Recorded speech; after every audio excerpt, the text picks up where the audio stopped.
North ഈസ്റ്റിൽ ഒരു 10 ദിവസത്തെ റോഡ് ട്രിപ്പിന്റെ പ്ലാനുമായിട്ട് ഇറങ്ങിയതാണ് ഞങ്ങൾ. 9 വർഷങ്ങളായി ഞങ്ങൾ നോർത്ത് ഈസ്റ്റിൽ. ആസാമും അരുണാചലും മേഘാലയൊക്കെ ഓൾമോസ്റ്റ് ഞങ്ങൾ കവർ ചെയ്തിട്ടുണ്ട്. പക്ഷെ ഓരോ യാത്രകളും നമുക്ക് പുതിയ കുറെ എക്സ്പീരിയൻസ് തരും. ഇന്ന് നമുക്ക് 599 കിലോമീറ്റർ ട്രാവൽ ചെയ്ത് ഗുവാഹട്ടിയിലെത്തണം. ഇത് ആസാമിന്റെ സ്റ്റേറ്റ് ഗവൺമെന്റിന്റെ വണ്ടിയാണ് കേട്ടോ. നമ്മുടെ നാട്ടിൽ ഓട്ടോ ആയിട്ട് ഓടുന്ന വണ്ടിയാണെന്ന് ഇപ്പൊ നിങ്ങൾ വിചാരിക്കുന്നില്ലേ?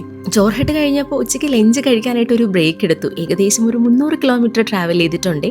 റെസ്റ്റോറന്റിൽ കയറിയിട്ടും ഇവിടെ ഒരാൾക്ക് അവിടുത്തെ ഫുഡൊന്നും ബോധിച്ചില്ല. നമ്മൾ എന്തെങ്കിലും എമർജൻസി വന്നാലെന്ന് പറഞ്ഞിട്ട് കുറച്ച് കപ്പ് നൂഡിൽസ് എടുത്തിട്ടുണ്ടായിരുന്നു. ആളതാണ് കേട്ടോ കഴിച്ചത്.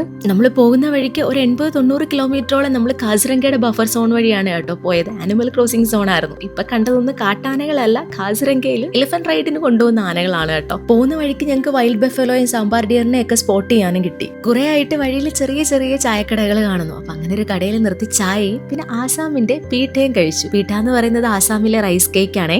ഞാൻ സിമ്പിൾ പീഠയാണ് ട്രൈ ചെയ്തത്. ഇത് അരിപ്പൊടിയിൽ വെള്ളവും പഞ്ചസാരയും ചേർത്ത് കുഴച്ചുണ്ടാക്കുന്നതാണ്. സെയിം നമ്മുടെ പുട്ടിന്റെ ടേസ്റ്റ്. ആയു ഈ നോക്കി നിൽക്കുന്നത് നമ്മൾ ചായ കുടിക്കാൻ കയറിയ കടയുടെ ബാക്കിലത്തെ വീടിന്റെ ഗേറ്റിന്റെ അഡ്ജസ്റ്റ്മെന്റ് കണ്ടിട്ടാണ് കേട്ടോ. ഇങ്ങനത്തെ ഗേറ്റ് ഒന്നും അവൻ കണ്ടിട്ടില്ല. വഴിയെ വന്ന ഒരു ആനയുടെ പുറത്തൂടെ കയറാൻ പറ്റിയപ്പം ആള് ഡബിൾ ഹാപ്പി. ഫസ്റ്റ് ടൈമാണ് ആനപ്പുറത്തൊക്കെ കയറുന്നത്. പിന്നെ അങ്ങോട്ടുള്ള യാത്രയും ആസാമിലെ ഗ്രാമീണ ഭംഗിയൊക്കെ ആസ്വദിച്ചുകൊണ്ടായിരുന്നു. നിങ്ങൾ നോർത്ത് ഈസ്റ്റിൽ വന്നിട്ടില്ലെങ്കിൽ തീർച്ചയായിട്ടും വരേണ്ട ഒരു സ്ഥലമാണ് കേട്ടോ നോർത്ത് ഈസ്റ്റ്. ആസാം ആണെങ്കിലും അരുണാചൽ ആണെങ്കിലും മേഘാലയ ആണെങ്കിലും എല്ലാം നമ്മൾ ട്രാവൽ ചെയ്യുമ്പോൾ നമുക്ക് തരുന്നൊരു ഡിഫറെൻറ്റ് ഫീലാണ്. അങ്ങനെ നോർത്ത് ഈസ്റ്റ് കാണണമെന്ന് ആഗ്രഹിച്ച 2 ആളുകളൂടെ നാട്ടിൽ നിന്ന് ഇവിടെ ലാൻഡ് ചെയ്തിട്ടുണ്ടേ. ഇതിൻ്റെ ലോങ് വീഡിയോ ഞാൻ നമ്മുടെ ചാനലിൽ ഇട്ടിട്ടുണ്ടേ.